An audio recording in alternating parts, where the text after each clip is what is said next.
We all have our ups and downs in life. Ups when we're on a holiday in a beach with some ice cool drink. Down when you failed your exams and have to retake the semester. When you feel down, we do a few things to make ourselves feel better. We may watch TV or find our friends, or we relook at a situation in a different light and say, maybe this is an opportunity for something bigger.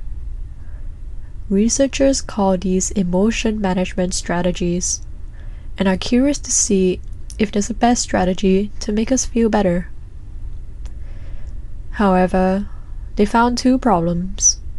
One, when people only stick to one strategy to manage emotions, we become dependent, and this has risks of poorer mental health.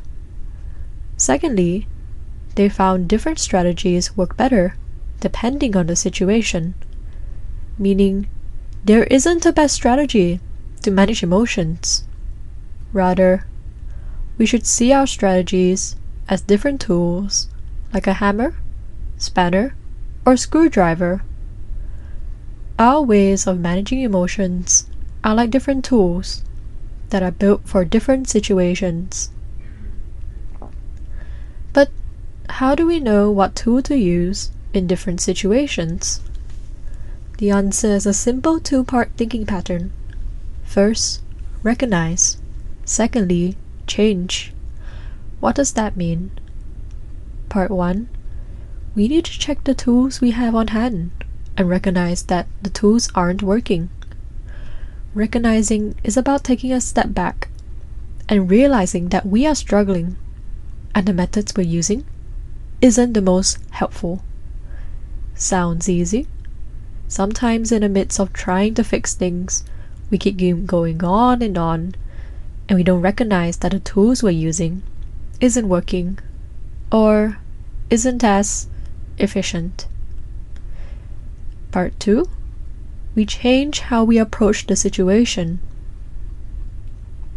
After we recognize that we seem to be struggling or having a difficult time, we should ask ourselves, what are some other ways to manage this?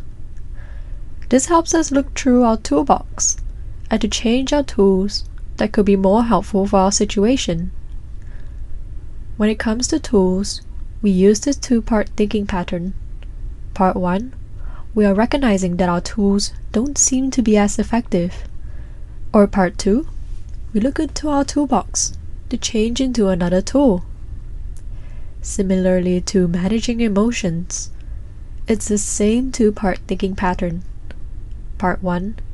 We are recognizing that things we tried aren't working to make us feel better. Then part 2. Looking into our coping toolbox and to change our tools that could help us cope in our situation.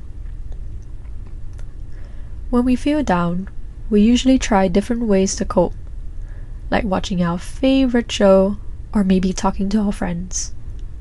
But some days, it doesn't seem to make us feel any better. First, when we start recognizing that things don't seem to be improving, that we are still struggling, or that our tools aren't working, we need to change our methods of coping and ask ourselves, what are some other ways to cope with this? When we look through our coping toolbox, we open new avenues of coping. We explore other ways to make us feel better, like doing yoga, going for a jog, or we use different methods of problem solving, or approach different people who could give us better guidance. Remember this two-part thinking pattern. First, recognize your struggles by taking a step back and realizing that our tools don't seem to be working. Then, change the tools in our hand. Begin to ask ourselves, what are other ways to cope with this? Remember, we all have our toolbox of skills to utilize when we feel down, such as calling our best friends for drinks, watching our favorite sitcom, asking for help, or just accepting the situation if I can't change it. To do better with life, it's a good idea to expand our toolbox. We could try exploring different tools, such as trying out new ways of coping, whether it's talking to an old friend, trying out a new exercise, or more. And just like how big projects, like building an aeroplane, may need different tools, big stressful events, like a breakup, might need multiple ways of coping, such as practicing self-care, going hiking, listening to music, and so on. Everyone may have tools they like, and some tools work better for us than for others, such as jogging may be helpful for some people, or drawing and art may be helpful for others.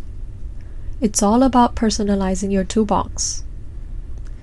And sometimes, they may not be a tool to fix our feelings. Rather, sometimes we need to acknowledge that some feelings are staying because they're trying to tell us something important. Remember that it's normal to feel down, to feel stuck when we're struggling to cope. Remember these simple keywords: recognize and change. First, recognize when we are struggling to cope or feeling down. Secondly, change our method of coping and asking ourselves, what else could I use to cope with this?